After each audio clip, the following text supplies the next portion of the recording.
Mis queridas hermanas, al comienzo de esta inusual sesión de mujeres de la Conferencia General, me complace ofrecer este mensaje de introducción de la primera presidencia. A lo largo del tiempo, nuestras sesiones del sábado han tenido diferentes propósitos y audiencias. Esta noche, esa historia se amplía al embarcarnos en un nuevo propósito y procedimiento para el futuro cercano. El Evangelio de Jesucristo no cambia. La doctrina del Evangelio no cambia. Nuestros convenios personales no cambian. Pero con el curso de los años, las reuniones que llevamos a cabo para transmitir nuestros mensajes sí cambian, y es muy probable que continúen cambiando con el tiempo. Por ahora, esta reunión del sábado por la noche es una sesión de la Conferencia General, no de ninguna organización.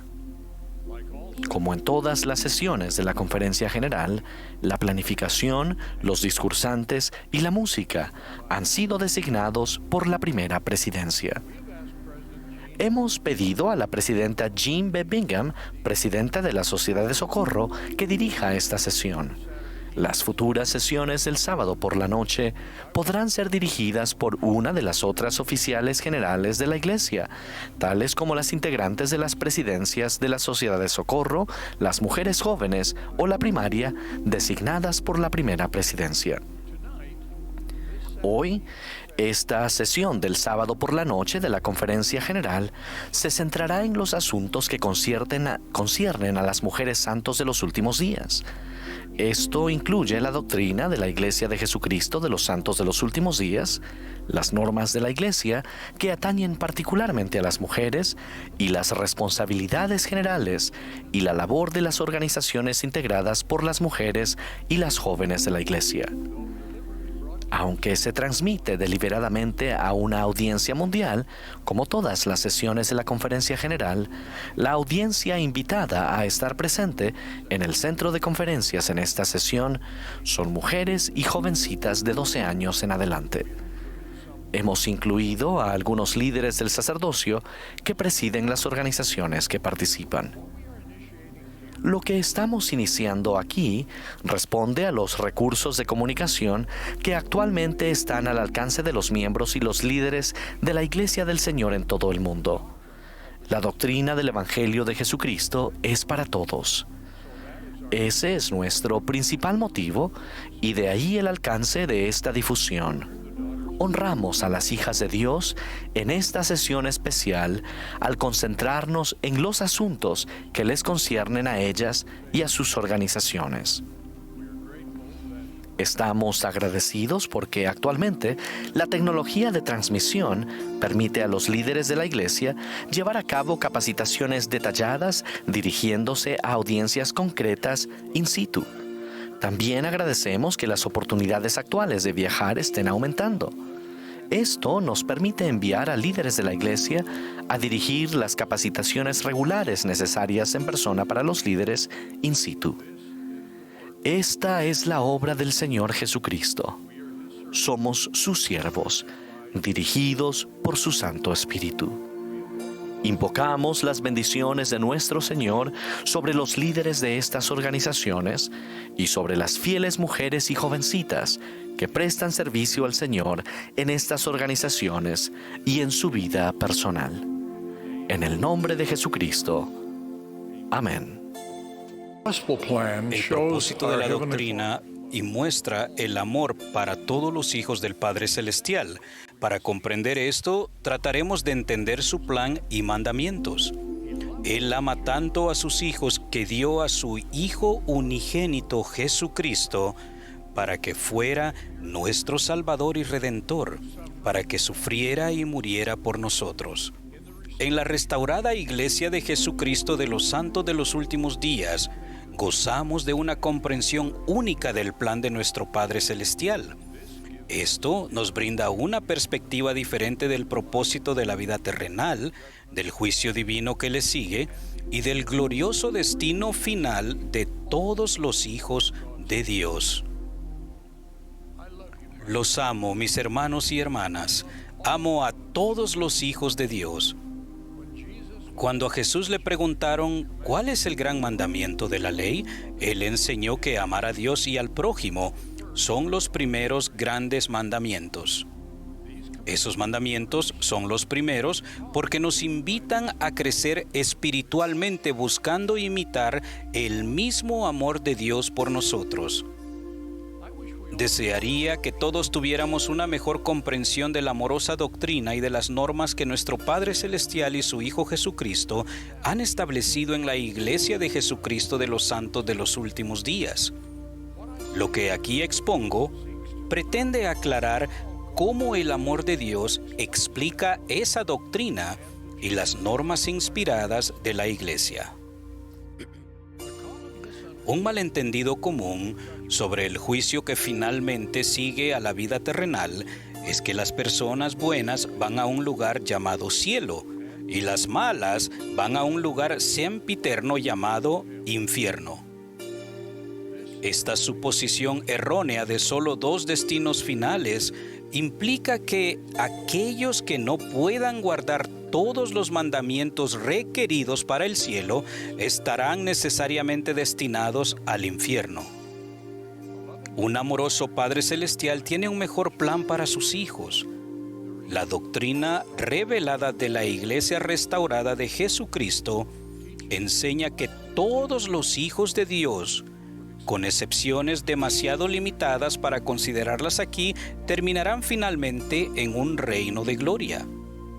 En la casa de mi Padre muchas moradas hay, enseñó Jesús. Gracias a la revelación moderna sabemos que esas mansiones se encuentran en 3 reinos de gloria diferentes.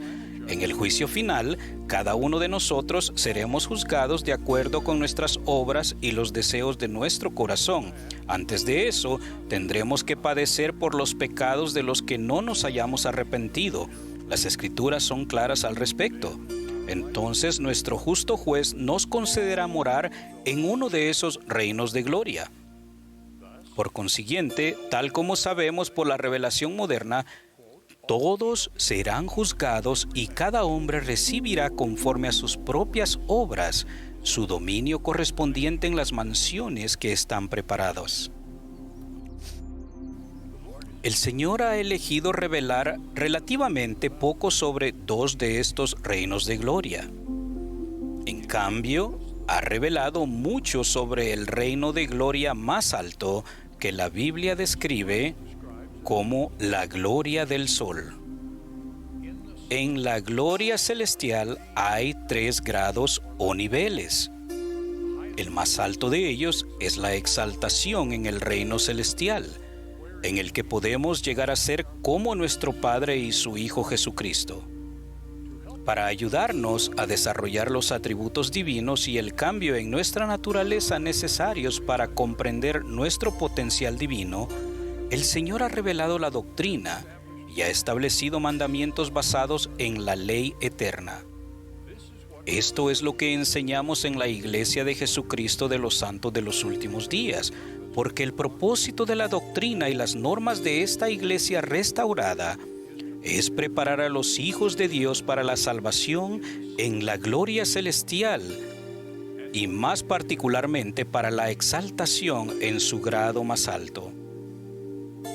Los convenios que se hacen y las bendiciones prometidas a los fieles en los templos de Dios son la clave. Esto explica la edificación de templos en todo el mundo, de lo cual el coro ha entonado muy bellamente. Algunos se encuentran desconcertados por este énfasis, sin entender que los convenios y las ordenanzas del templo nos guían hacia el logro de la exaltación. Esto solo puede entenderse en el contexto de la verdad revelada de los 3 grados de gloria. Debido al gran amor que nuestro Padre Celestial siente por todos sus hijos, Él ha proporcionado otros reinos de gloria, los cuales son, y el elder Quentin L. Cook explicó, todos estos son más maravillosos de lo que podemos comprender. La expiación de Jesucristo hace todo esto posible. Él ha revelado que Él glorifica al Padre y salva todas las obras de sus manos. Esa salvación se concede en diferentes reinos de gloria. Sabemos por la revelación moderna que a todos los reinos se ha dado una ley. Es significativo que el que no es capaz de obedecer la ley de un reino celestial no puede soportar una gloria celestial. Y el que no puede obedecer la ley de un reino terrestre no puede soportar una gloria terrestre. Y el que no puede obedecer la ley de un reino celestial no puede soportar una gloria celestial. En otras palabras, las leyes que elijamos acatar en el amoroso plan de nuestro Padre Celestial determinan el reino de gloria que recibamos en el juicio final. Bajo ese plan hay múltiples reinos, de forma que todos sus hijos estén asignados a un reino en el cual puedan morar. Las enseñanzas y las normas de la Iglesia restaurada del Señor aplican estas verdades eternas de una manera que puede llegar a comprenderse plenamente solo en el contexto del amoroso plan de nuestro Padre Celestial para todos sus hijos. Por lo tanto, honramos el albedrío individual. Muchos conocen los grandes esfuerzos de esta Iglesia por fomentar la libertad religiosa. Estos esfuerzos se llevan a cabo a fin de promover el plan de nuestro Padre Celestial. Procuramos ayudar a todos sus hijos, no solo a nuestros propios miembros, a disfrutar de la preciosa libertad de escoger. Del mismo modo, a veces nos preguntan por qué enviamos misioneros a tantas naciones, incluso entre poblaciones cristianas. También nos preguntan por qué brindamos una enorme ayuda humanitaria a personas que no son miembros de nuestra iglesia sin vincular esa ayuda a nuestros esfuerzos misionales. Hacemos esto porque el Señor nos ha enseñado a estimar a todos sus hijos como nuestros hermanos y hermanas y deseamos compartir nuestra abundancia espiritual y material con todos. La doctrina eterna también brinda una perspectiva particular sobre los hijos. Bajo esta perspectiva contemplamos el nacimiento y la crianza de los hijos como parte del plan divino. Es un feliz y sagrado deber de quienes reciben el poder de participar en él. Por lo tanto, se nos manda a enseñar y luchar por principios y prácticas que brinden las mejores condiciones para el desarrollo y la felicidad de los hijos bajo el plan de Dios. Por último, la Iglesia de Jesucristo de los Santos de los Últimos Días se conoce debidamente como una iglesia centrada en la familia. Pero no se entiende bien la realidad de que nuestro enfoque en la familia no se limita a las relaciones en esta vida mortal. Las relaciones eternas también son fundamentales para nuestra teología. La misión de la Iglesia restaurada es ayudar a todos los hijos de Dios a ser merecedores de lo que Dios desea que sea su destino final. Debido a la redención proporcionada mediante la expiación de Cristo, todos pueden lograr la vida eterna, la exaltación en el reino celestial, del que la madre Eva declaró: Dios concede a todos los que son obedientes. Eso es más que la salvación. El presidente Russell M. Nelson nos ha recordado que en el plan eterno de Dios la salvación es un asunto individual, pero la exaltación es un asunto familiar. Para nosotros es fundamental la revelación de Dios de que la exaltación solo puede alcanzarse mediante la fidelidad a los convenios del matrimonio eterno entre un hombre y una mujer. Esa doctrina divina es la razón por la que enseñamos que el ser hombre o el ser mujer es una característica esencial de la identidad y del propósito premortales, mortales y eternos de la persona. Esa es también la razón por la que el Señor ha requerido de su iglesia restaurada que se oponga a las presiones sociales y legales de retractarse de su doctrina del matrimonio entre un hombre y una mujer y que se oponga a los cambios que confunden o alteran el género que hacen homogéneas las diferencias entre hombres y mujeres. La posición de la Iglesia restaurada con respecto a estos principios básicos a menudo provoca oposición y comprendemos eso. El plan de nuestro Padre Celestial permite la oposición en todas las cosas, y la oposición más vigorosa de Satanás se dirige a lo que es más importante para ese plan. En consecuencia, él busca oponerse al progreso hacia la exaltación, confundiendo el género, distorsionando el matrimonio y desalentando la maternidad. Sin embargo, sabemos que a largo plazo, el propósito y el plan divinos de nuestro amoroso Padre Celestial no se cambiarán. Las circunstancias personales pueden cambiar, y el plan de Dios nos asegura de que al final, los fieles que guardan sus mandamientos tendrán la oportunidad de ser merecedores de toda bendición prometida. Una enseñanza especialmente valiosa para ayudarnos a prepararnos para la vida eterna, el mayor de todos los dones de Dios, es la proclamación de 1995 sobre la familia. Por supuesto, sus declaraciones son diferentes de algunas leyes, prácticas y posturas actuales, como la cohabitación y el matrimonio entre personas del mismo sexo. Aquellos que no comprenden plenamente el plan amoroso del Padre para sus hijos pueden considerar que esta proclamación sobre la familia no es más que una declaración de normas sujeta a cambios. Por el contrario, afirmamos que la proclamación para la familia fundada en una doctrina irrevocable define el tipo de relaciones familiares donde se produce la parte más importante de nuestro desarrollo eterno. Ese es el contexto de la doctrina y las normas únicas de la Iglesia restaurada de Jesucristo de los santos de los últimos días. En muchas relaciones y circunstancias de la vida terrenal, cada uno de nosotros debe aprender a vivir con las diferencias. Como seguidores de Cristo que debemos amar a nuestros semejantes, deberíamos vivir en paz con aquellos que no creen lo que nosotros creemos. Todos somos hijos de un amoroso Padre Celestial. Para todos nosotros, Él ha dispuesto la vida después de la muerte y en última instancia un reino de gloria.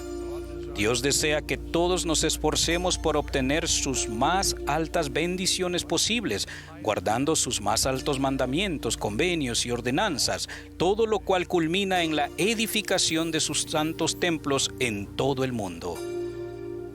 Debemos tratar de compartir estas verdades de la eternidad con los demás, pero con el amor que debemos a todos nuestros vecinos, siempre aceptamos sus decisiones.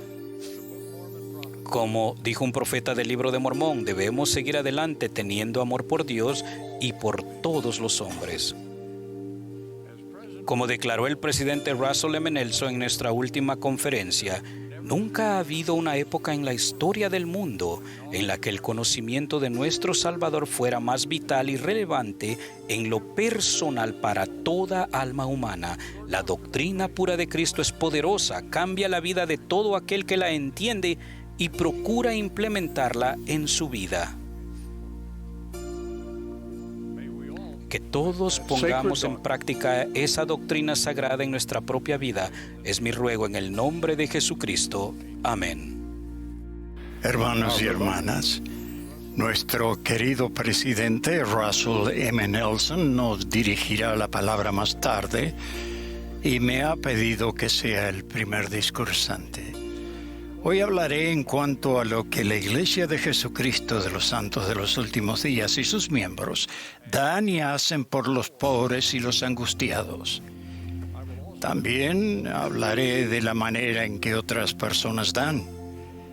Dar a los necesitados es un principio de todas las religiones.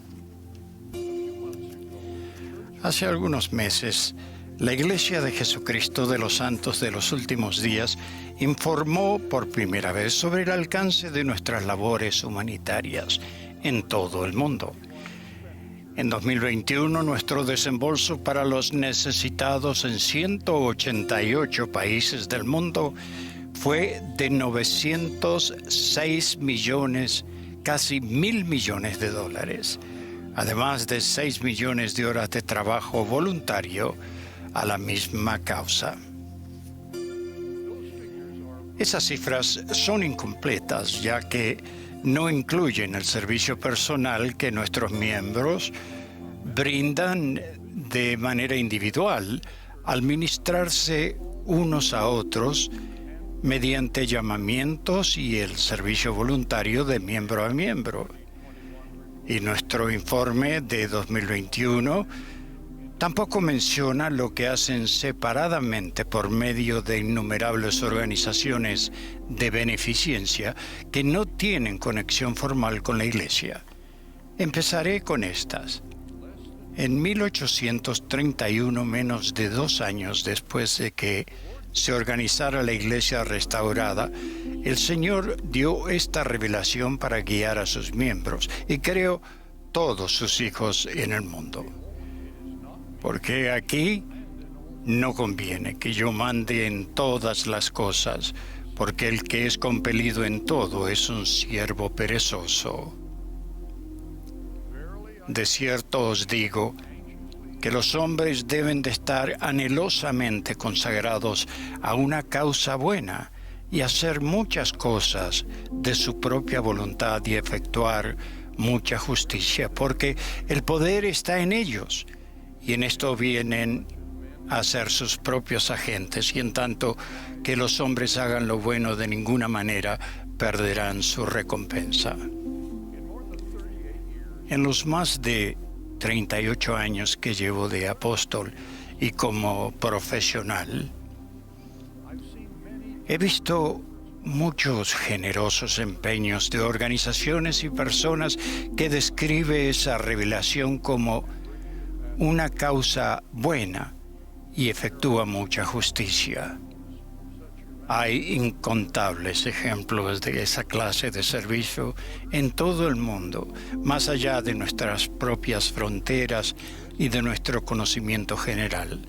Al contemplar esto, pienso en el profeta y rey Benjamín del Libro de Mormón, cuyo sermón incluye esta verdad eterna. Cuando os halláis al servicio de vuestros semejantes, solo estáis al servicio de vuestro Dios. El servicio de bienestar y humanitario es enseñado y practicado por la Iglesia de Jesucristo de los Santos de los Últimos Días. Al comienzo de este mes, por ejemplo, ayunamos y contribuimos al menos el equivalente a las comidas no consumidas para ayudar a los necesitados de nuestras congregaciones. La Iglesia también realiza enormes contribuciones a servicios humanitarios de otro tipo en todo el mundo. Pero a pesar de todo lo que hacemos, la mayoría del servicio humanitario lo ofrecen personas y organizaciones que no tienen conexión formal con la Iglesia. Como observó uno de nuestros apóstoles, Dios utiliza a más de un grupo de personas para llevar a cabo su obra grande y maravillosa. Es demasiado grande, demasiado difícil para un solo pueblo. Como miembros de la Iglesia restaurada, debemos apreciar más y conocer el servicio que otros prestan. La Iglesia de Jesucristo tiene el compromiso de servir a los necesitados y también de colaborar con los demás en ese empeño. Hace poco entregamos una considerable donación al Programa Mundial de Alimentos de Naciones Unidas. A lo largo de nuestras labores humanitarias, 2 organizaciones se destacan como colaboradoras claves. Los proyectos que hemos llevado a cabo con la Cruz Roja y la Media Luna Roja en docenas de países han brindado a los hijos de Dios el socorro esencial durante desastres naturales y conflictos. Esas organizaciones, al igual, nos han enseñado mucho sobre el auxilio en todo el mundo. También hemos colaborado de forma fructífera con otras organizaciones, entre ellas Muslim Aid, Water for People e Israel Aid, por nombrar solo algunas. Si bien Cada organización humanitaria tiene sus propias áreas de especialización. La meta que tenemos es común, como la de mitigar el sufrimiento de los hijos de Dios. Esto es el trabajo de Dios para sus hijos. La revelación moderna enseña que nuestro Salvador Jesucristo es la luz verdadera que ilumina a todo hombre que viene al mundo. Por consiguiente, todos somos iluminados para servirlo a Él y servirnos el uno al otro conforme a nuestro conocimiento y habilidades. El Libro de Mormón enseña que todo aquello que invita e induce a hacer lo bueno y a amar a Dios y a servirle es inspirado por Dios. Y continúa, pues he aquí, a todo hombre se da el Espíritu de Cristo para que sepa discernir el bien del mal. Por tanto os muestro la manera de juzgar, porque toda cosa que invita a hacer lo bueno y persuade a creer en Cristo es enviada por el poder y el don de Cristo. Ahora bien, mis hermanos, conocéis la luz, por la cual podéis juzgar, la cual es la luz de Cristo. Los siguientes son algunos otros ejemplos de hijos de Dios que ayudan a otros hijos de Dios en los aspectos claves de alimentación, atención médica y enseñanza. Hace 10 años, los Kandahari, un matrimonio Sikh de los Emiratos Árabes Unidos, comenzaron un notable empeño para alimentar al hambriento por medio del templo Sikh Guru Nanak Dev. Actualmente sirven más de 30,000 comidas vegetarianas cada fin de semana a cualquiera que entra en el lugar, sea cual su religión o raza. El Dr. Kandahari explica: creemos que todos somos uno, somos hijos de un Dios y estamos aquí para servir a la humanidad. El principio de ayudar a aquellos que están necesitados en atención médica y dental es otro ejemplo. En Chicago conocí al médico sirio estadounidense de cuidados intensivos, el Dr. Zaher Saul. Él es uno de los fundadores de MedGlobal, que organiza a profesionales de la medicina para que donen su tiempo, conocimiento y liderazgo a fin de ayudar a personas en crisis como la guerra de Siria, donde el Dr. Saul arriesgó su vida para dar atención médica a civiles. MedGlobal y organizaciones similares, incluyendo a muchos profesionales santos de los últimos días, demuestran que Dios está motivando a aquellos con fe para ofrecer la ayuda necesaria a todos los pobres en el mundo. Además, generosos hijos de Dios participan en empeños de enseñanza. Un buen ejemplo de que conocemos mediante nuestras labores humanitarias es el trabajo de un hombre conocido como el señor Gabriel, refugiado varias veces por diversas situaciones. Él observó hace poco que cientos de miles de niños refugiados del este de África necesitaban ayuda para mantener su esperanza viva y su mente activa. Organizó a otros maestros de la población de refugiados en lo que llaman escuela bajo árboles, donde los niños se juntan para recibir clases bajo su sombra. Él personalmente encabezó las labores que han brindado oportunidades de aprendizaje a miles de niños de edad primaria durante estresantes años de desplazamiento. Por supuesto que estos 3 ejemplos no significa que todo lo que digan o hagan organizaciones o personas que afirman ser buenas, en realidad lo sean. Estos ejemplos muestran que Dios inspira a muchas organizaciones y personas a hacer el bien. También muestran que como miembros de la Iglesia restaurada de Jesucristo debemos reconocer el bien de otros y apoyarlos en la medida que lo permitan nuestro tiempo y medios. Otros ejemplos de donaciones humanitarias que apoya la Iglesia y que nuestros miembros y otras buenas personas y organizaciones también lo hacen mediante donaciones individuales de tiempo y dinero. Comienzo con la libertad religiosa. Al sostenerla, lo hacemos para el beneficio de todos, como enseñó José Smith, nuestro primer presidente. Reclamamos el derecho de adorar a Dios Todopoderoso conforme a los dictados de nuestra propia conciencia y concedemos a todos los hombres el mismo privilegio, que adoren como, dónde o lo que desean. Otros ejemplos de donaciones humanitarias de la Iglesia Restaurada, que también apoyan a nuestros miembros de forma voluntaria, son nuestras conocidas escuelas, colegios, universidades y menos conocidas, pero ahora publicadas, considerables donaciones para el alivio de los que sufren a raíz de la destrucción y el desplazamiento por desastres naturales como tornados y terremotos. Hay otras actividades de beneficencia que nuestros miembros apoyan mediante sus donaciones y empeños voluntarios, pero la mención de estas pocas sugiere su variedad e importancia. La lucha contra el racismo y otros prejuicios, la investigación para la prevención y cura de enfermedades, la ayuda a personas con discapacidad, el apoyo a organizaciones de música y museos y la mejora del ambiente moral y físico. Todas las labores humanitarias de la Iglesia de Jesucristo de los Santos de los Últimos Días se esfuerzan en seguir el ejemplo de un pueblo justo que se describe en el Libro de Mormón. Y así, en sus prósperas circunstancias, no desentendían a ninguno que estuviese desnudo o que estuviese hambriento, sediento o enfermo.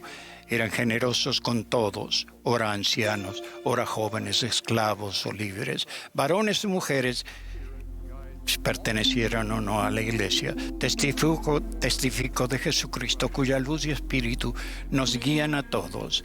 En el nombre de Jesucristo. Amén. Creemos en Cristo. Como miembros de la Iglesia de Jesucristo de los Santos de los Últimos Días, lo adoramos y seguimos sus enseñanzas en las Escrituras. Nuestro Padre Celestial hablaba directamente con Adán y Eva antes de la caída. A partir de ese momento, el Padre presentó a su Hijo unigénito Jesucristo como nuestro Salvador y Redentor, y nos dio este mandato: escúchalo.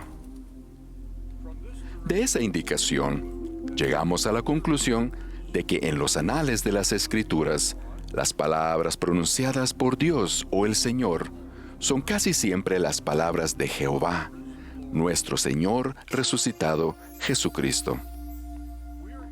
Se nos dan las Escrituras para dirigir nuestra vida.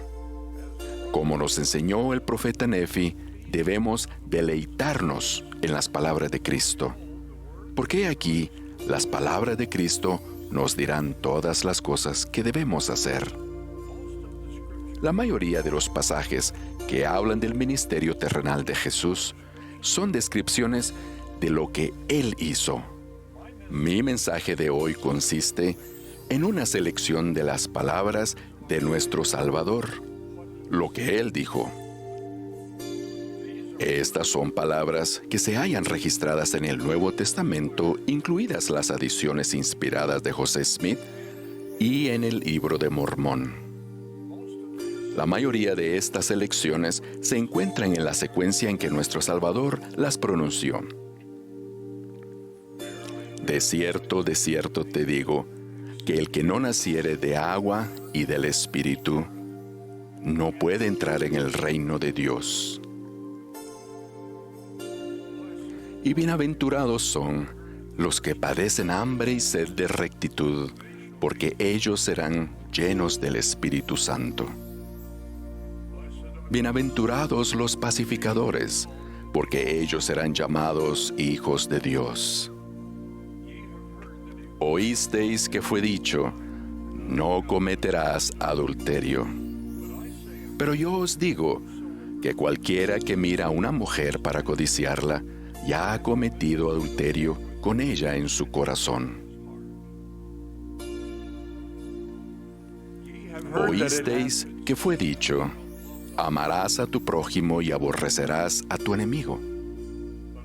Pero yo os digo, amad a vuestros enemigos, bendecid a los que os maldicen, haced bien a los que os aborrecen, y orad por los que os ultrajan y os persiguen, para que seáis hijos de vuestro Padre que está en los cielos, que hace salir su sol sobre malos y buenos, y hace llover sobre justos e injustos.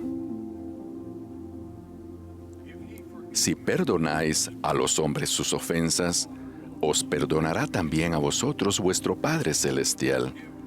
Pero si no perdonáis a los hombres sus ofensas, tampoco vuestro Padre os perdonará vuestras ofensas.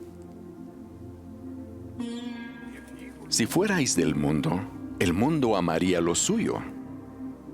Pero porque no sois del mundo, sino que yo os elegí del mundo, por eso os aborrece el mundo.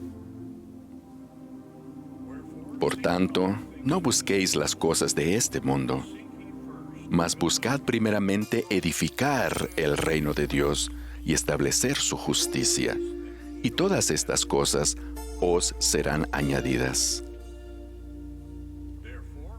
Así que, todas las cosas que querráis que los hombres hagan con vosotros, así también haced vosotros con ellos, porque esta es la ley y los profetas. Y guardaos de los falsos profetas que vienen a vosotros vestidos de ovejas, pero por dentro son lobos rapaces. Por sus frutos los conoceréis. ¿Se recogen uvas de los espinos o higos de los abrojos? Así, todo buen árbol que da buenos frutos, mas el árbol malo da malos frutos. No todo el que me dice, Señor, Señor, entrará en el reino de los cielos, sino el que hace la voluntad de mi Padre que está en los cielos. Venid a mí todos los que estáis trabajados y cargados, y yo os haré descansar. Llevad mi yugo sobre vosotros y aprended de mí, que soy manso y humilde de corazón, y hallaréis descanso para vuestras almas, porque mi yugo es fácil y ligera mi carga. Si alguno quiere venir en pos de mí, niéguese a sí mismo, y tome su cruz y sígame. Y ahora, para que el hombre tome su cruz, debe abstenerse de toda impiedad y de todo deseo mundano, y guardar mis mandamientos. Por tanto, renunciad al mundo, y salvad vuestras almas, porque ¿qué aprovechará al hombre si ganare todo el mundo, y perdiere su alma? ¿O qué recompensa dará el hombre por su alma?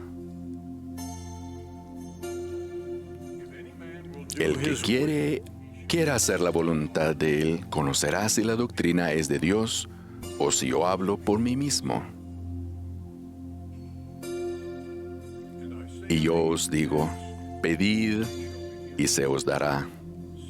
Buscad y hallaréis. Llamad y se os abrirá. Porque todo el que pide, recibe. Y el que busca, halla. Y al que llama, se le abrirá. También tengo otras ovejas que no son de este redil. A aquellas también debo traer, y oirán mi voz, y habrá un rebaño y un pastor. Le dijo Jesús, yo soy la resurrección y la vida. El que cree en mí, aunque esté muerto, vivirá. Y todo aquel que vive y cree en mí, no morirá jamás. El gran mandamiento de la ley es: amarás al Señor tu Dios con todo tu corazón, y con toda tu alma, y con toda tu mente. Este es el primero y grande mandamiento. Y el segundo es semejante a este: amarás a tu prójimo como a ti mismo. De estos dos mandamientos dependen toda la ley y los profetas. El que tiene mis mandamientos y los guarda, ese es el que me ama. Y el que me ama será amado por mi Padre, y yo le amaré y me manifestaré a él. La paz os dejo, mi paz os doy. Yo no os la doy como el mundo la da. No se turbe vuestro corazón, ni tenga miedo.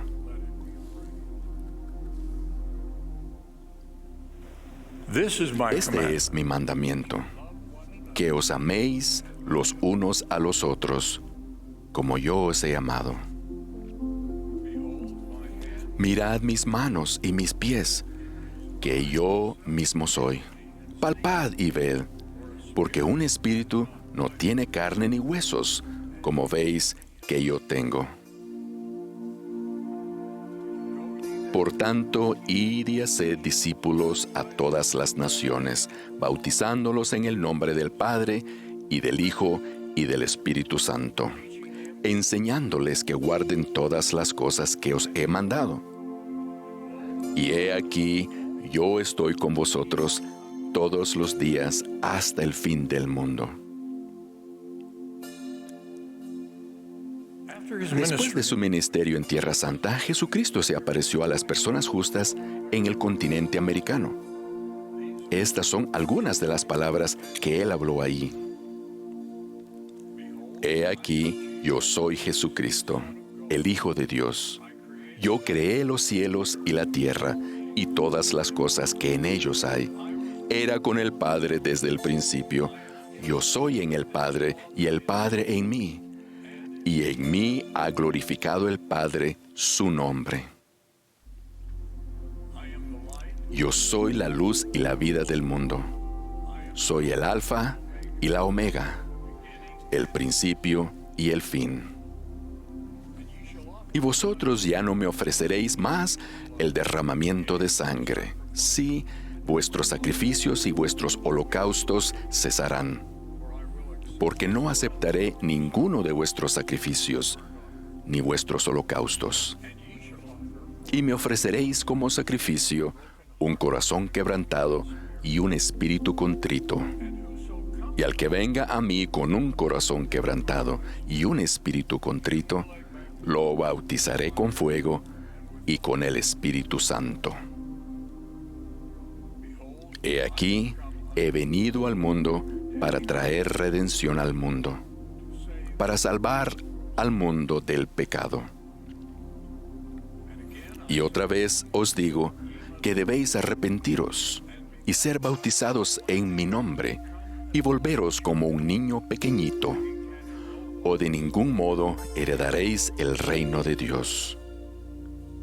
Por tanto, quisiera que fueseis perfectos, así como yo, o como vuestro Padre que está en los cielos es perfecto. De cierto os digo, que debéis velar y orar siempre, no sea que el diablo os tiente y seáis llevados cautivos por él. Por tanto, siempre debéis orar al Padre en mi nombre. Por tanto, cualquier cosa que hagáis, la haréis en mi nombre, de modo que daréis mi nombre a la iglesia.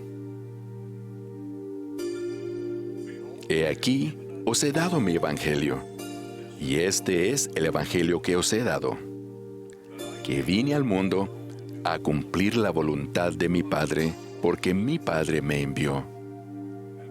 Y mi Padre me envió para que fuese levantado sobre la cruz, y que después de ser levantado sobre la cruz, pudiese atraer a mí mismo a todos los hombres, para ser juzgados por sus obras, ya fueren buenas o malas. Y este es el mandamiento: arrepentíos todos vosotros extremos de la tierra, y venid a mí y sed bautizados en mi nombre, para que seáis santificados por la recepción del Espíritu Santo, a fin de que en el postrer día os presentéis ante mí sin mancha. Creemos en Cristo. Concluyo con lo que Él dijo acerca de cómo debemos conocer y seguir sus enseñanzas. Mas el Consolador, el Espíritu Santo, a quien el Padre enviará en mi nombre, Él os enseñará todas las cosas y os recordará todo lo que os he dicho. Afirmo la verdad de estas enseñanzas, en el nombre de Jesucristo. Amén.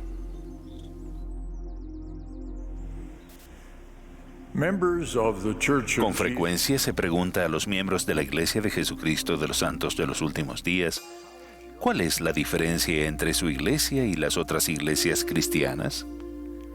Una de las respuestas que damos es la plenitud de la doctrina de Jesucristo. Lo más importante de esa doctrina es el hecho de que nuestro Padre Celestial ama tanto a cada uno de sus hijos, que desea que todos vivamos en un reino de gloria para siempre. Además, Él desea que vivamos eternamente con Él y con su Hijo Jesucristo. Su plan nos ha dado las enseñanzas y la oportunidad de tomar de las decisiones que nos aseguran el destino y la vida que escojamos. Gracias a la revelación moderna, sabemos que el destino final de quienes vivan en la tierra no es la inadecuada idea del cielo para los justos y el sufrimiento eterno del infierno para el resto, para los malos. El amoroso plan de Dios para sus hijos incluye esta realidad que enseñó nuestro Salvador Jesucristo. En la casa de mi Padre, muchas moradas hay. La doctrina revelada de la restaurada Iglesia de Jesucristo de los Santos de los Últimos Días enseña que todos los hijos de Dios, con excepciones demasiado limitadas para considerarlas ahora, finalmente heredarán uno de los 3 reinos de gloria, de los que el menor sobrepuja toda comprensión. Después de un período en el que los desobedientes sufran por sus pecados, sufrimiento que los preparará para lo que está por venir, todos resucitarán y proseguirán al juicio final del Señor Jesucristo. Allí, nuestro amoroso Salvador, quien como se nos ha enseñado glorifica al Padre y salva todas las obras de sus manos, enviará a todos los hijos de Dios a uno de esos reinos de gloria de acuerdo con los deseos que hayan manifestado mediante sus decisiones.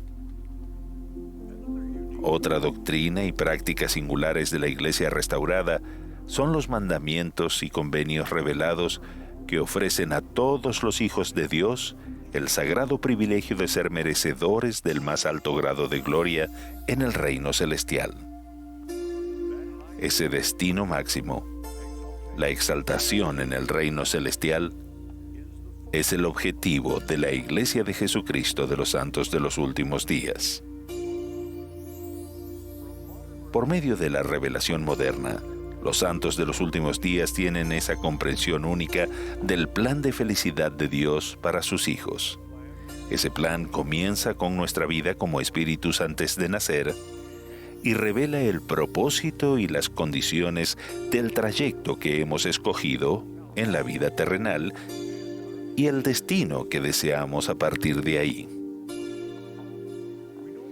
Por la revelación moderna, sabemos que a todos los reinos se ha dado una ley y que el reino de gloria que recibimos en el juicio final está determinado por las leyes que escogemos seguir en nuestro trayecto terrenal.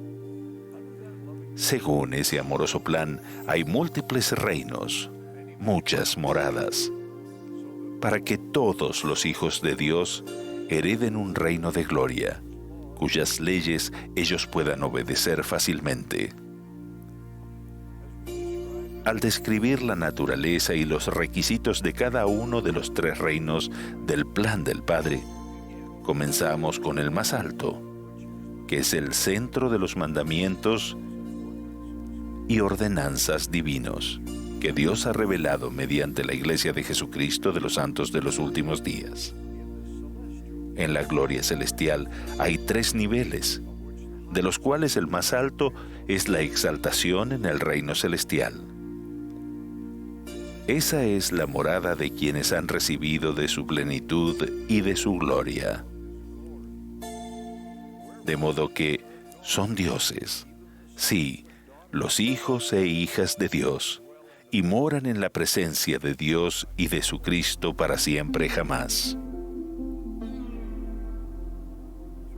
Mediante la revelación, Dios ha manifestado las leyes y ordenanzas y los convenios eternos que se deben observar a fin de desarrollar los atributos divinos necesarios para lograr ese potencial divino.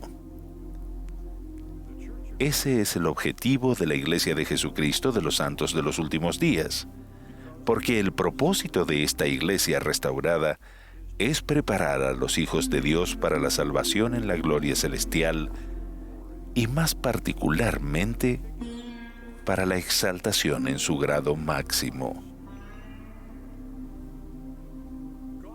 El plan de Dios, basado en la verdad eterna, requiere que la exaltación solo se pueda lograr mediante la fidelidad a los convenios de un matrimonio eterno entre un hombre y una mujer en el Santo Templo.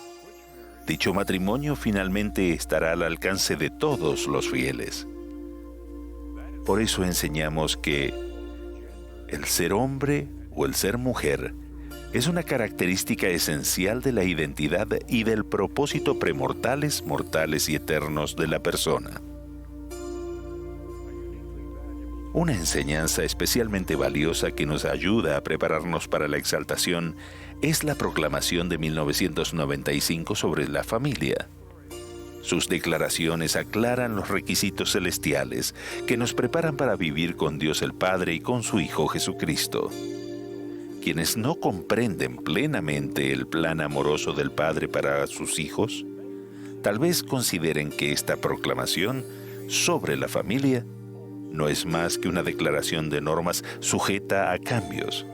Por el contrario, afirmamos que la proclamación sobre la familia, que se fundamenta sobre la doctrina irrevocable, define la relación familiar terrenal donde puede ocurrir la parte más importante de nuestro desarrollo eterno.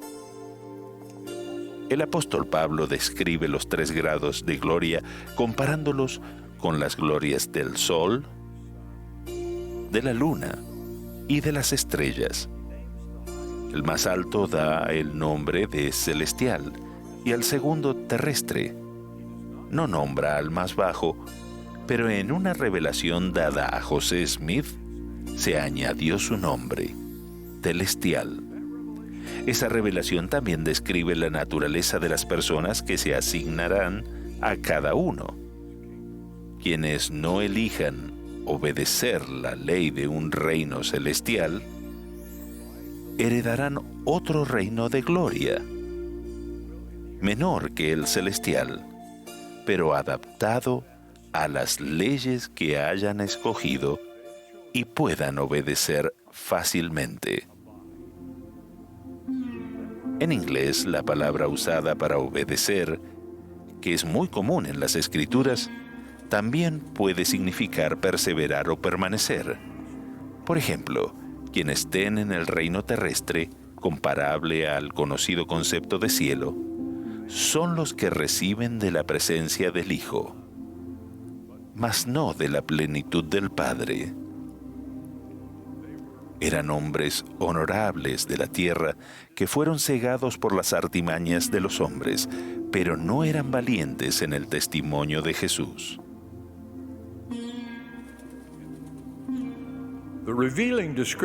La reveladora descripción de aquel a quien se asigne al menor de los reinos de gloria, el celestial, es la siguiente: el que no puede obedecer la ley de un reino terrestre.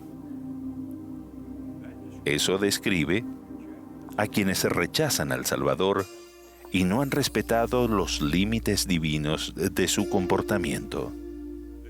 Ese es el reino donde moran los inicuos que después de haber padecido por sus pecados,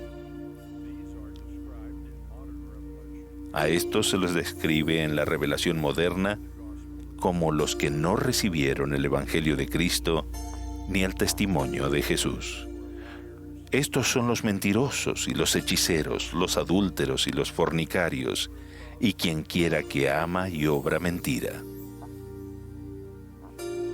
Al referirse a los tres reinos de gloria y haciendo uso de su visión profética, el presidente Russell M. Nelson escribió hace poco: la duración de la vida terrenal no llega a ser ni un nanosegundo comparado con la eternidad, pero es un nanosegundo crucial.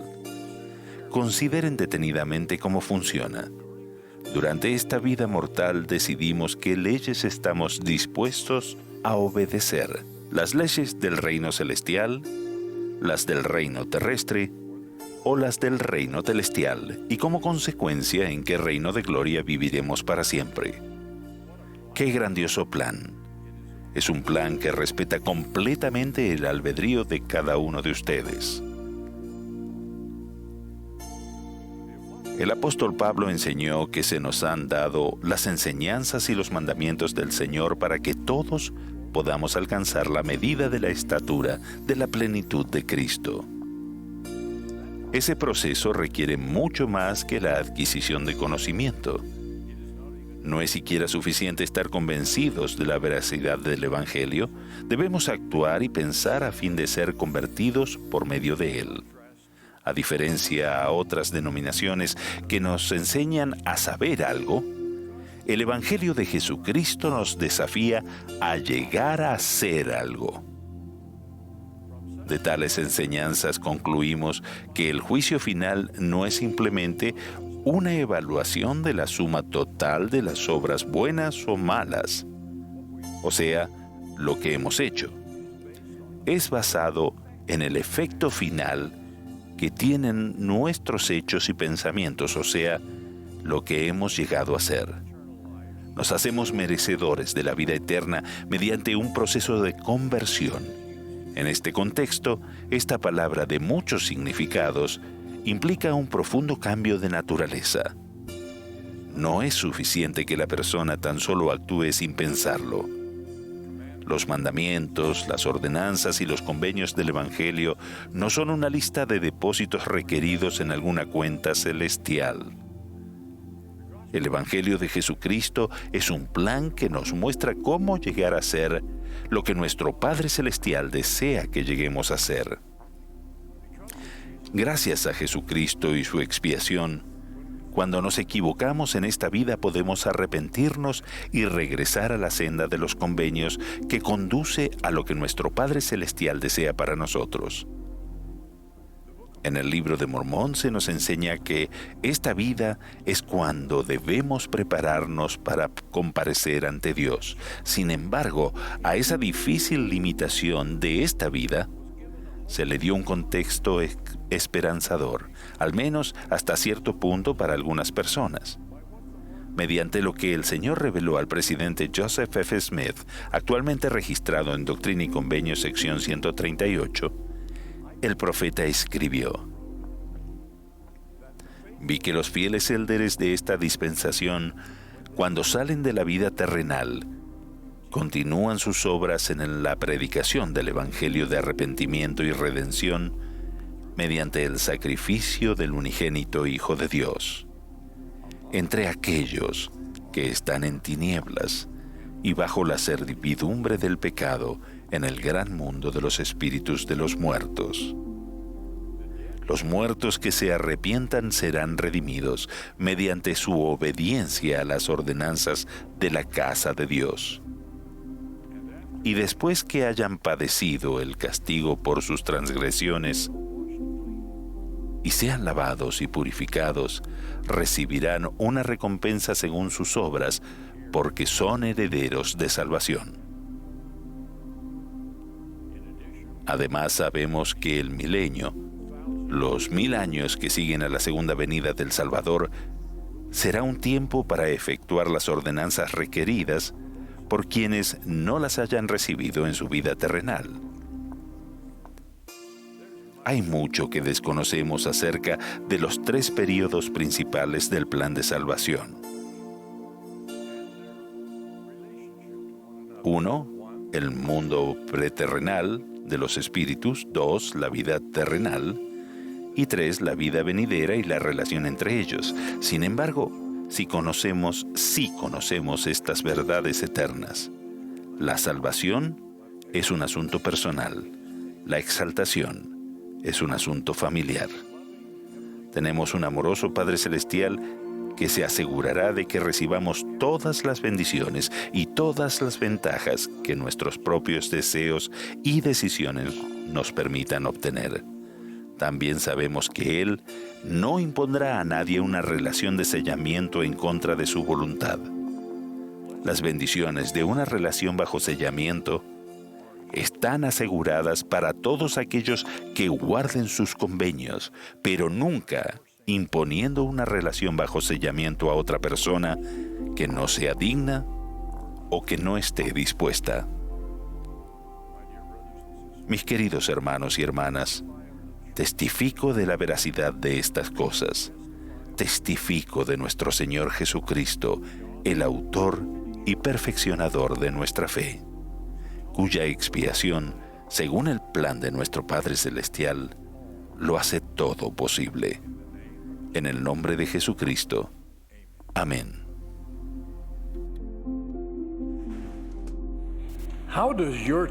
¿Cómo podemos diferenciar la iglesia de ustedes de las demás?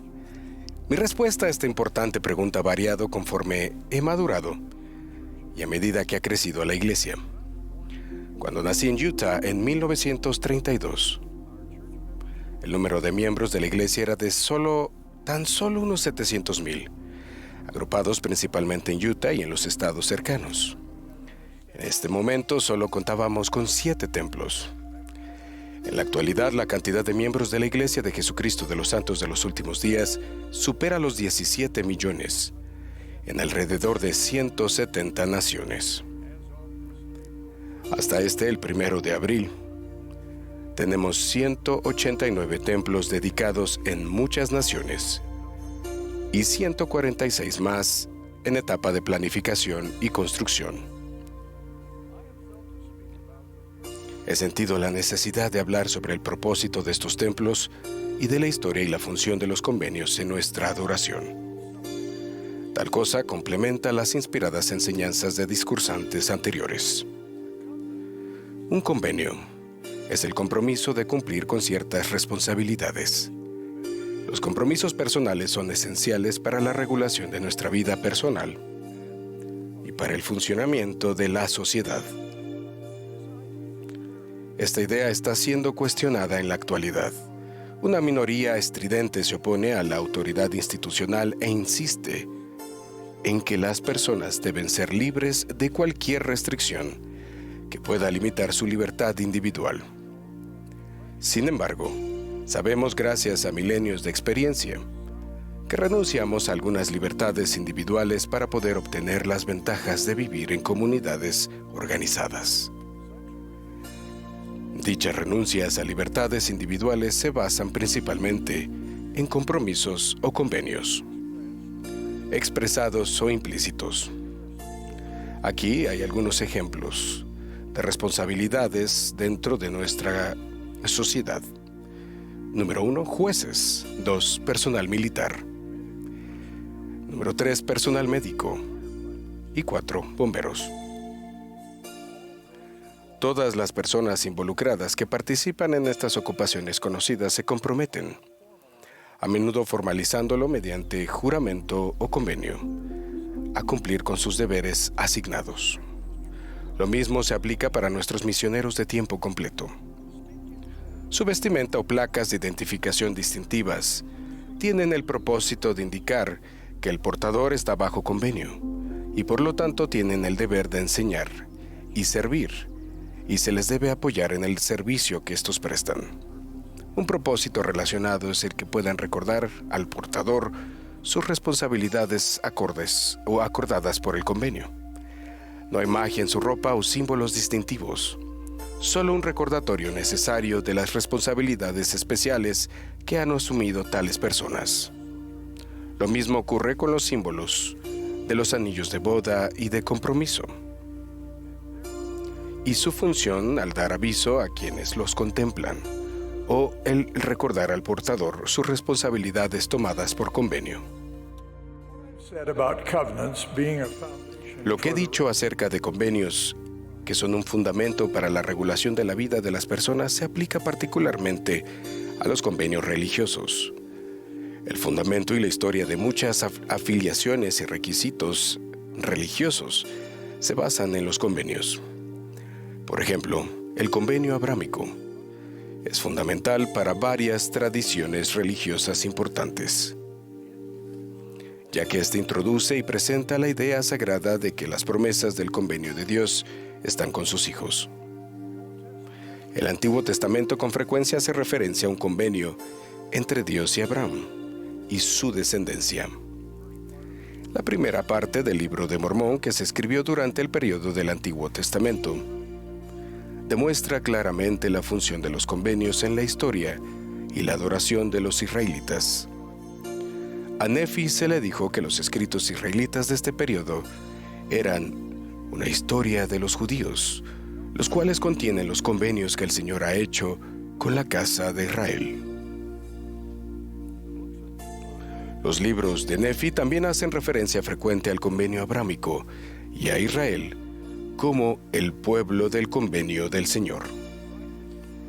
La práctica de hacer convenios con Dios o con los líderes religiosos también está registrada en los escritos del Libro de Mormón en cuanto a Nefi, José en Egipto, el rey Benjamín, Alma y el capitán Moroni. Cuando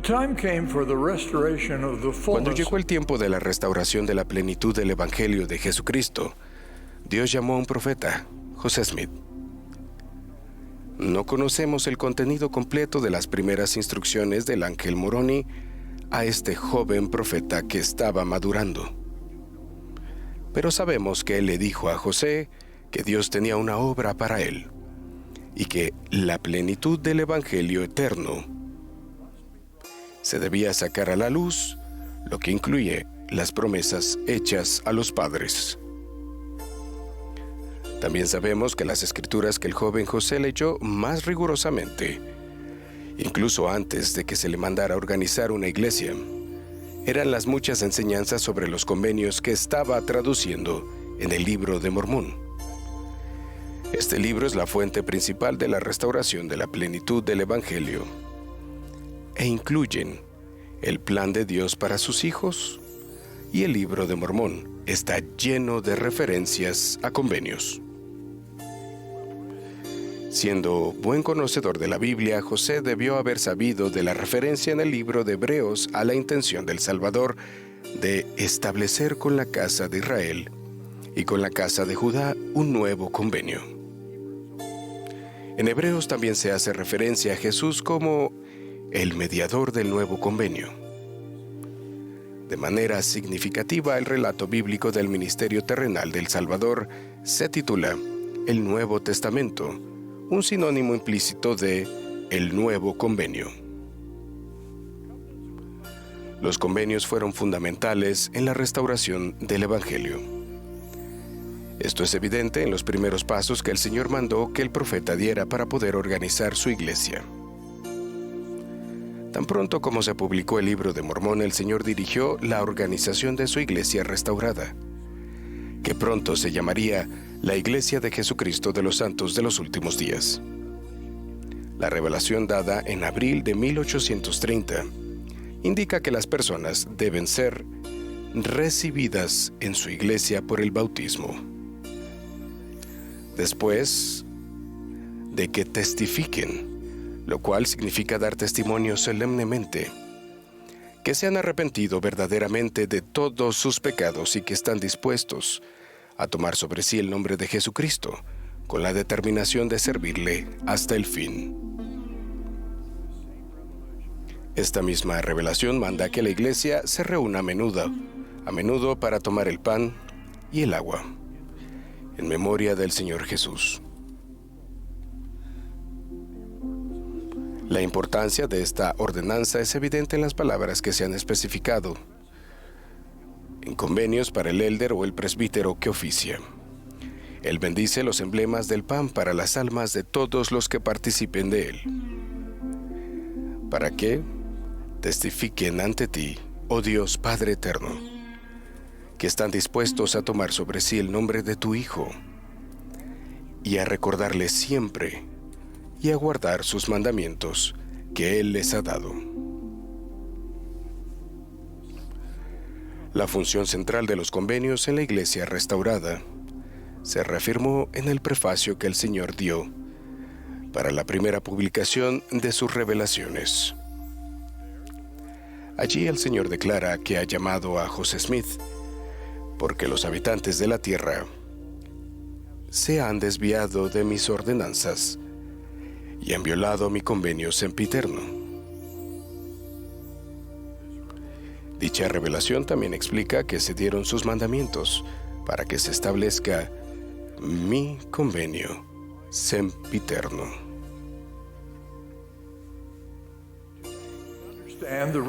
Hoy en día comprendemos la función de los convenios en la Iglesia restaurada y en la adoración de sus miembros. El presidente Gordon B. Hinckley hizo un resumen del efecto de nuestro bautismo y nuestra participación semanal de la Santa Cena.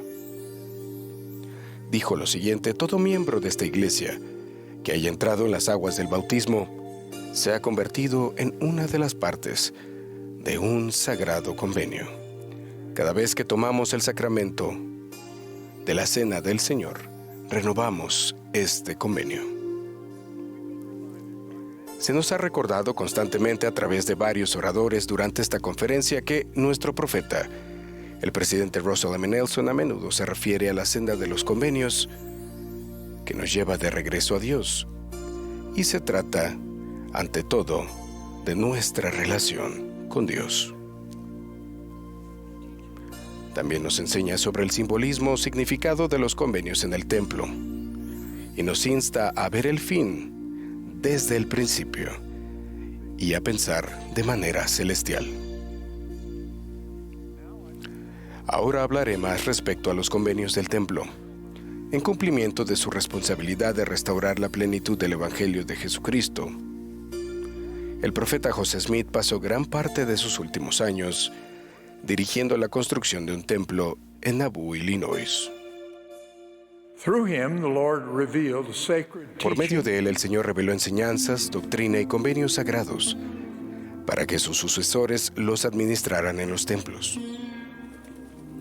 Allí se debían enseñar el plan de salvación de Dios a las personas que fueran investidas, y se debía invitarlas a hacer convenios sagrados. A quienes vivieran fieles a estos convenios se les prometía la vida eterna, en la cual todas las cosas son suyas, y que éstas morarán en la presencia de Dios y de su Cristo para siempre jamás. Las ceremonias de investidura en el templo de Nauvoo se administraron justo antes de que nuestros primeros pioneros fueran expulsados para poder comenzar su viaje histórico a las montañas del oeste. De aquellos pioneros tenemos muchos testimonios de que el poder que recibieron al estar ligados a Cristo, por motivo de su investidura en el templo de Nauvoo, les dio la fortaleza para llevar a cabo su épico viaje y establecerse en el oeste. Las personas que han sido investidas en un templo son responsables de llevar puesto un garment del templo, una prenda de ropa que no se ve, porque se lleva puesta por debajo de la ropa exterior. Recuerda a los miembros investidos los convenios sagrados que han hecho y las bendiciones que se les ha prometido en el Santo Templo. Para lograr estos santos propósitos se nos instruye que llevemos puestos los garments del templo continuamente, siendo las únicas excepciones las que obviamente sean necesarias. Debido a que en los convenios no hay días libres, el quitarse los garments se puede entender como una renuncia de responsabilidades del convenio, así como de las bendiciones con las que se relacionan. Por el contrario, las personas que llevan puestos sus garments fielmente y guardan sus convenios del templo continuamente, afirmarán su función como discípulos del Señor Jesucristo. La Iglesia de Jesucristo de los Santos de los Últimos Días está edificando templos por todo el mundo. Su propósito es bendecir a los hijos del convenio de Dios con la adoración en el templo y con las responsabilidades y poderes sagrados, así como las bendiciones únicas de estar ligados a Cristo, los cuales reciben por convenio.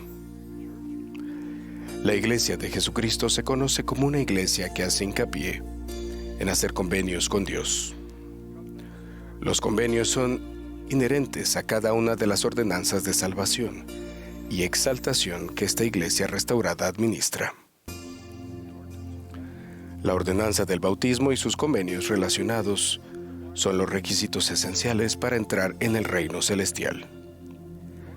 Las ordenanzas y los convenios relacionados con el templo son los requisitos esenciales para la exaltación en el reino celestial, que es la vida eterna, el mayor de todos los dones de Dios. Este es el enfoque de la Iglesia de Jesucristo, de los santos de los últimos días. Testifico de Jesucristo, quien está a la cabeza de esta iglesia, e invoco su bendición en todo aquel que busque guardar sus sagrados convenios. En el nombre de Jesucristo. Amén.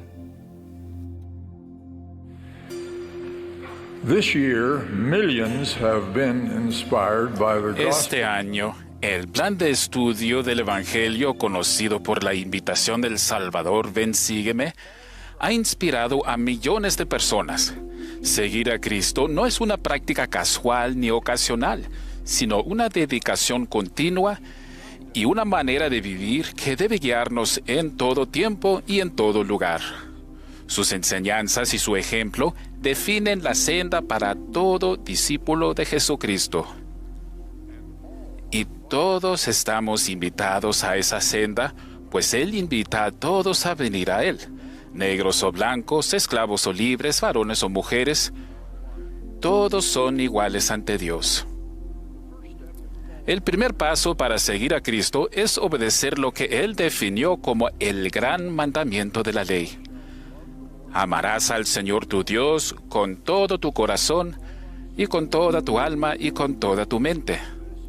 Este es el primero y grande mandamiento. Y el segundo es semejante a este: amarás a tu prójimo como a ti mismo. De estos dos mandamientos dependen toda la ley y los profetas. Los mandamientos de Dios nos brindan la fuerza orientadora y estabilizadora de nuestra vida. Nuestras experiencias en la vida terrenal son semejantes a un niño y su padre que en un día ventoso volaban una cometa o un papalote o barrilete. A medida que la cometa se elevaba, el viento la hacía tirar del hilo que llevaba el niño en la mano. Inexperto ante la fuerza de los vientos terrenales, propuso cortar el hilo para que la cometa pudiera subir más. Su sabio padre le aconsejó que no lo hiciera, explicándole que el hilo es lo que sujeta a la cometa en su lugar frente a los vientos terrenales. Si perdemos el control del hilo, la cometa no se elevará más arriba, sino que se la llevarán los vientos e inevitablemente caerá a tierra. Ese hilo esencial representa los convenios que nos conectan a Dios, nuestro Padre Celestial, y a su Hijo Jesucristo. Cuando honramos esos convenios, guardando sus mandamientos y siguiendo su plan de redención, Las bendiciones que ellos nos prometen nos permiten subir a alturas celestiales. El Libro de Mormón a menudo declara que Cristo es la luz del mundo. Durante su aparición a los nefitas, el Señor resucitado explicó esa enseñanza al decirles: yo os he dado el ejemplo. Yo soy la luz que debéis sostener en alto, aquello que me habéis visto hacer.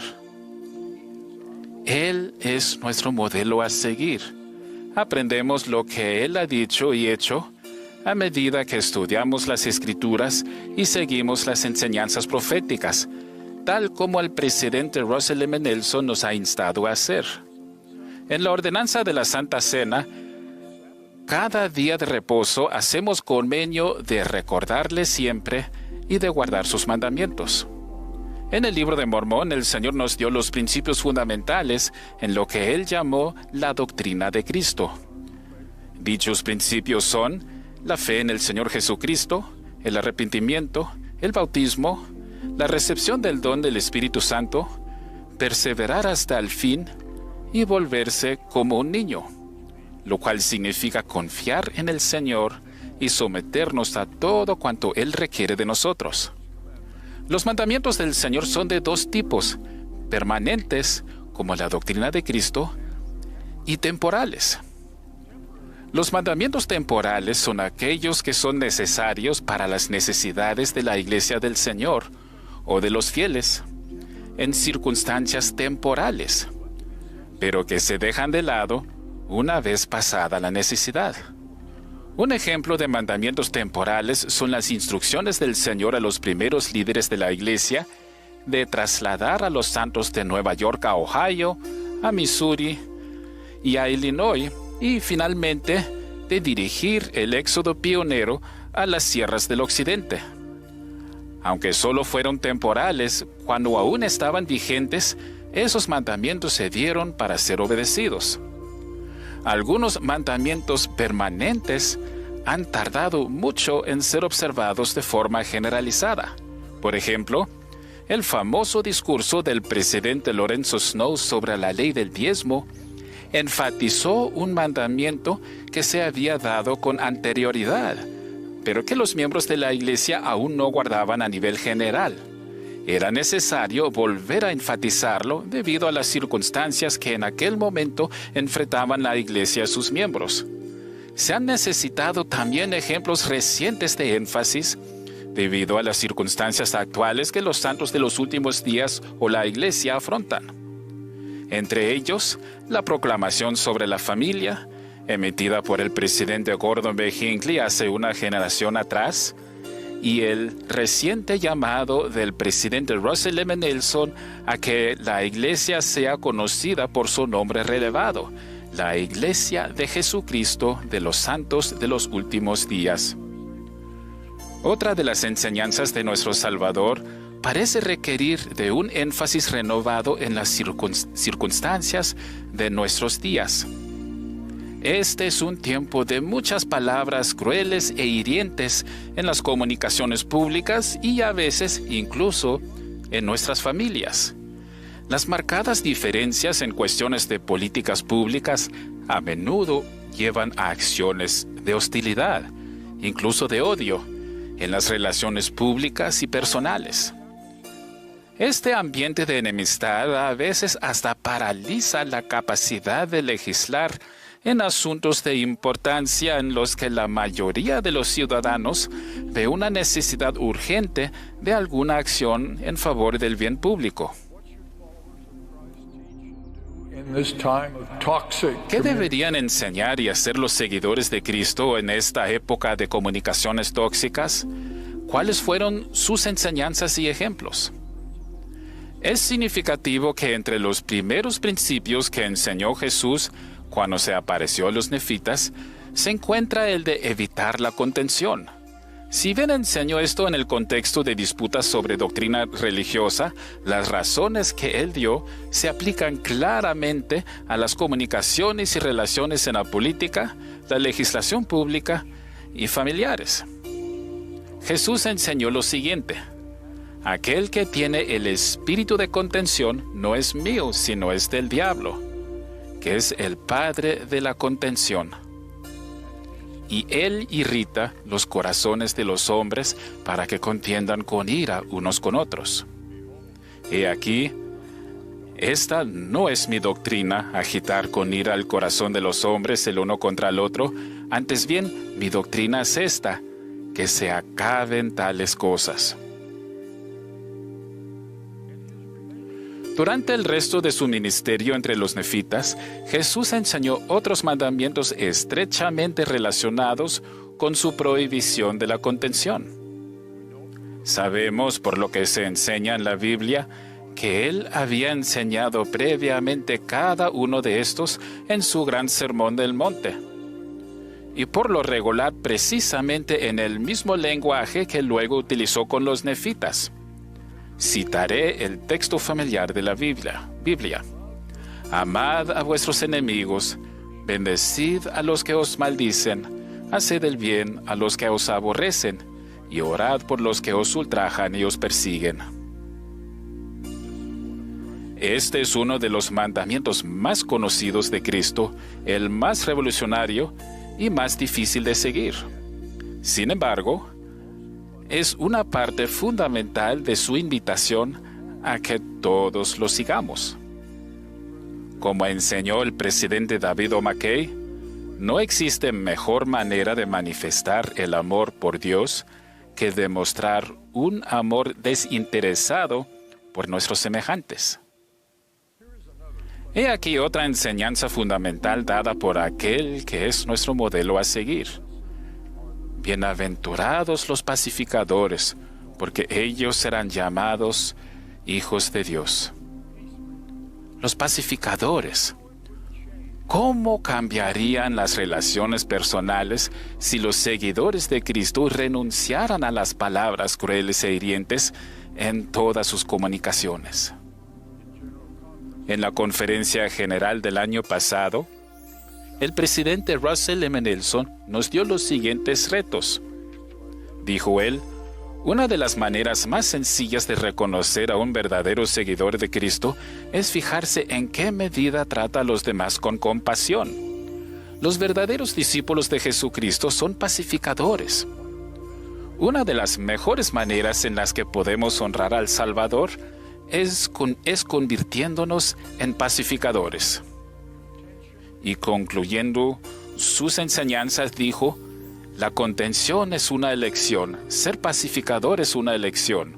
Ustedes tienen su albedrío para elegir la contención o la reconciliación. Los insto a elegir ser pacificadores ahora y siempre.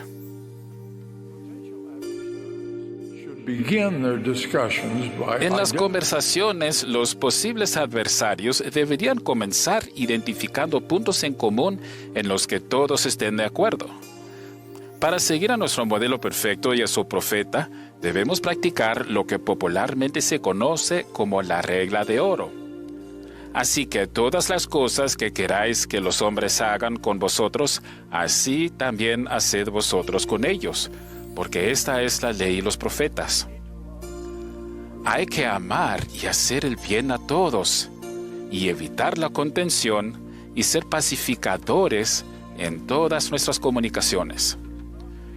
Esto no quiere decir comprometer nuestros principios y prioridades, sino dejar de atacar duramente a los demás por los suyos. Eso hizo nuestro modelo perfecto en su ministerio.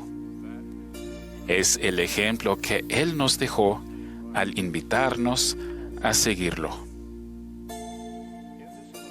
En esta conferencia hace 4 años atrás, el presidente Nelson nos dio un reto profético para nuestros días. ¿Estáis dispuestos a dejar que Dios prevalezca en tu vida? ¿Estás dispuesto a permitir que Dios sea la influencia más importante en tu vida? ¿Permitirás que sus palabras, sus mandamientos y sus convenios influyan en lo que haces cada día? ¿Permitirás que su voz tenga prioridad sobre cualquier otra? Como seguidores de Jesucristo, enseñamos y testificamos de Él, nuestro modelo perfecto. Sigámoslo entonces renunciando a la contención. Al defender nuestras políticas preferidas en acciones públicas, hagámonos merecedores de sus bendiciones utilizando el lenguaje y los métodos de los pacificadores. En nuestras familias y otras relaciones personales, evitemos lo que es cruel y hostil. Procuremos ser santos como nuestro Salvador, en cuyo santo nombre testifico e invoco sus bendiciones para ayudarnos a ser santos. En el nombre de Jesucristo. Amén. Through the prophet Joseph Smith, the Lord revealed El Señor reveló algunas cosas por medio del profeta José Smith acerca de nuestra vida preterrenal. Allí existimos como hijos de Dios, procreados como espíritus. Debido a que Él deseaba ayudar a sus hijos a progresar, dispuso la creación de una tierra en la que pudiéramos recibir un cuerpo, aprender mediante la experiencia, desarrollar atributos divinos y ser probados para ver si guardaríamos sus mandamientos. A quienes fueran hallados dignos les sería aumentada gloria sobre sus cabezas para siempre jamás. A fin de fijar las condiciones de ese plan divino, Dios escogió a su Hijo unigénito para que fuera nuestro Salvador. Lucifer, cuya alternativa sugerida habría destruido el albedrío del hombre, se convirtió en Satanás y fue echado abajo. Desterrado a la tierra y privado del privilegio de la vida terrenal, a Satanás se le permitió engañar y cegar a los hombres y llevarlos cautivos según la voluntad de Él, sí, a cuantos no quieran escuchar la voz de Dios. Una parte esencial del gran plan de Dios para el crecimiento de sus hijos en la tierra era que experimentaran oposición en todas las cosas. Así como nuestros músculos físicos no pueden desarrollarse ni mantenerse sin ofrecer resistencia contra la ley de la gravedad, el crecimiento en esta vida terrenal requiere que el hombre se enfrente a las tentaciones de Satanás y a otras formas de oposición en la tierra. Lo más importante para el progreso espiritual es el requisito de escoger entre el bien y el mal. Quienes elijan el bien progresarán hacia su destino eterno. Aquellos que escojan el mal, como todos lo haremos en las diversas tentaciones de la vida terrenal, necesitarán una ayuda salvadora, la cual un Dios amoroso tuvo a bien proporcionar. Por mucho, la ayuda terrenal más poderosa que Dios ha dispuesto fue la provisión de un Salvador, Jesucristo, quien sufriría para pagar el precio y perdonar los pecados de los que nos arrepintamos. Esa misericordiosa y gloriosa expiación explica por qué la fe en el Señor Jesucristo es el primer principio del Evangelio. Su expiación lleva a efecto la resurrección de los muertos y expía los pecados del mundo, borrando todos los pecados de los que nos arrepintamos y dando poder a nuestro Salvador para socorrernos en nuestras enfermedades terrenales. Más allá de que los pecados cometidos sean borrados y perdonados, el plan de un padre y un hijo amorosos proporciona muchos otros dones para nuestra protección, incluso para protegernos de pecar en primer lugar. Nuestra vida terrenal siempre comienza con un padre y una madre. Lo ideal es que ambos estén presentes, aportando diferentes dones para guiar nuestro crecimiento. De lo contrario, su ausencia es parte de la oposición que debemos vencer. El plan de nuestro Padre Celestial ofrece otras ayudas para guiarnos a lo largo de nuestro trayecto terrenal. Hablaré de 4 de ellas. Por favor, no pretendo limitarlas a 4 porque estas ayudas se superponen. Además, hay otras protecciones misericordiosas que se suman a estas. La primera es la luz o Espíritu de Cristo. En su gran enseñanza en el libro de Moroni, el propio Moroni cita a su padre diciendo que a todo hombre se da el Espíritu de Cristo para que sepa discernir el bien del mal. Esta misma enseñanza aparece en las revelaciones modernas, y el Espíritu da luz a todo hombre que viene al mundo, y el Espíritu ilumina a todo hombre en el mundo que escucha la voz del Espíritu. Y también porque se envía mi Espíritu al mundo para iluminar a los humildes y contritos y para la condenación de los impíos.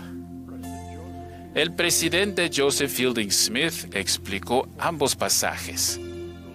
Dijo él: el Señor no ha dejado a los hombres cuando nacen en este mundo desamparados, buscando a tientas la luz y la verdad, sino que cada uno nace con el derecho a recibir la guía, la instrucción, el consejo del Espíritu de Cristo o luz de la verdad. La segunda de las grandes ayudas que nos ha brindado el Señor para ayudarnos a elegir lo correcto es un conjunto de instrucciones divinas que se encuentran en las Escrituras y que forman parte del plan de salvación, plan de felicidad. Estas instrucciones son los mandamientos, las ordenanzas y los convenios. Los mandamientos definen la senda que nuestro Padre Celestial ha trazado para nuestro progreso hacia la vida eterna. Las personas que perciben los mandamientos como la forma en que Dios decide a quién castigar no logran entender el propósito de su amoroso plan de felicidad. En esa senda podemos lograr gradualmente la relación necesaria con nuestro Salvador y hacernos merecedores de un mayor grado de su poder para ayudarnos en nuestro camino hacia el destino que Él desea para nosotros. Nuestro Padre Celestial desea que todos sus hijos regresen al reino celestial, donde moran Él y nuestro Salvador, y que tengan la clase de vida de quienes allí residen.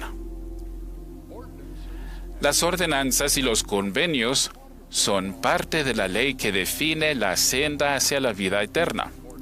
Las ordenanzas y los convenios sagrados que por medio de ellas hacemos con Dios son pasos necesarios y barandales esenciales a lo largo de esa senda. Me gusta pensar que la función de los convenios es demostrar que en el plan de Dios, Él otorga sus bendiciones más elevadas a aquellos que prometen por adelantado guardar ciertos mandamientos y que cumplen dichas promesas. Las manifestaciones del Espíritu Santo son otras ayudas que Dios nos da para tomar decisiones correctas. El Espíritu Santo es el tercer miembro de la Trinidad.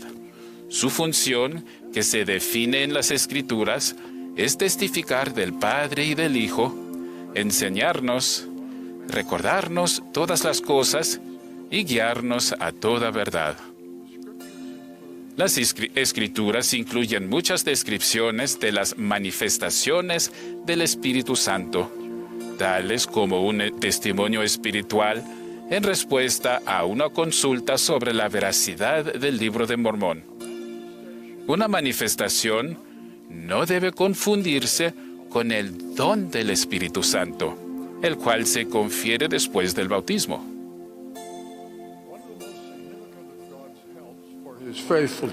El don del Espíritu Santo es una de las ayudas más significativas de Dios para sus hijos fieles. La importancia de este don se evidencia en el hecho de que se confiere formalmente después del arrepentimiento y del bautismo en el agua. Y entonces, explican las Escrituras, viene una remisión de vuestros pecados por fuego y por el Espíritu Santo. Las personas que reciben esta remisión de pecados y que luego renuevan con regularidad su purificación mediante el arrepentimiento diario y viviendo de acuerdo con el convenio que hacen por medio de la ordenanza de la Santa Cena, se hacen merecedoras de la promesa de que siempre puedan tener consigo el Espíritu Santo, el Espíritu del Señor. Así, el presidente Joseph F. Smith enseñó que la función del Espíritu Santo es iluminar la mente de las personas con respecto a las cosas de Dios, convencerlas en el momento de su conversión de que han hecho la voluntad del Padre y ser en ellas un perdurable testimonio como compañero a través de la vida, actuando como la guía segura e infalible hacia toda verdad y llenándolas día tras día de regocijo y alegría con la disposición de hacer el bien a todos los hombres, de sufrir el mal antes que hacer el mal, de ser bondadosas y misericordiosas, de ser sufridas y caritativas. Todos los que poseen este don inestimable, esta perla de gran precio, tienen una constante sed de rectitud. Sin la ayuda del Santo Espíritu, concluyó el presidente Smith, ningún ser mortal puede caminar por el camino estrecho y angosto.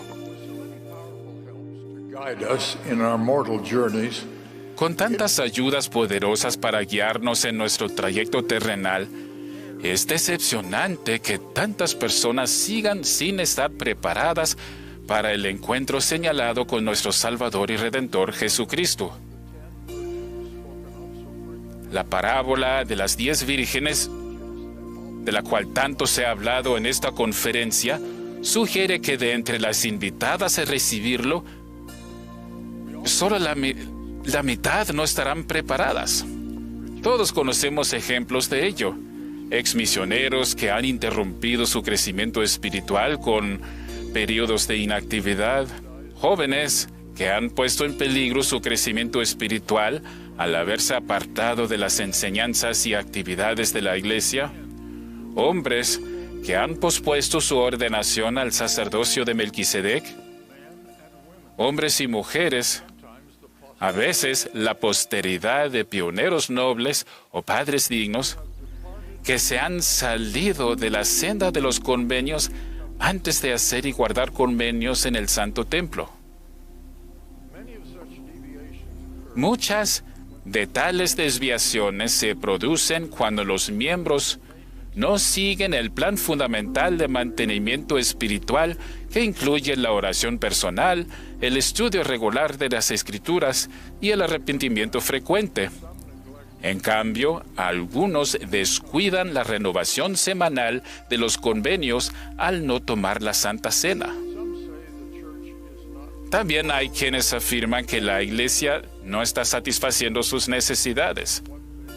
Ellos anteponen lo que consideran sus necesidades futuras a lo que el Señor ha proporcionado mediante sus muchas enseñanzas y oportunidades para nuestro servicio esencial a los demás. La humildad y la confianza en el Señor son los remedios para tales desviaciones. Tal como se enseña en el libro de Mormón, el Señor bendice y hace prosperar a aquellos que en Él ponen su confianza. Confiar en el Señor es una necesidad particular de todos los que erróneamente comparan los mandamientos de Dios y las enseñanzas de sus profetas con los descubrimientos más recientes y la sabiduría del hombre. He hablado de las muchas ayudas terrenales que nuestro amoroso Padre Celestial ha dado para ayudar a sus hijos a regresar con Él. La parte nuestra en este plan divino consiste en confiar en Dios y buscar ayudas divinas, sobre todo la expiación de su Hijo amado, nuestro Salvador y Redentor Jesucristo. Ruego que enseñemos y vivamos estos principios. En el nombre de Jesucristo. Amén.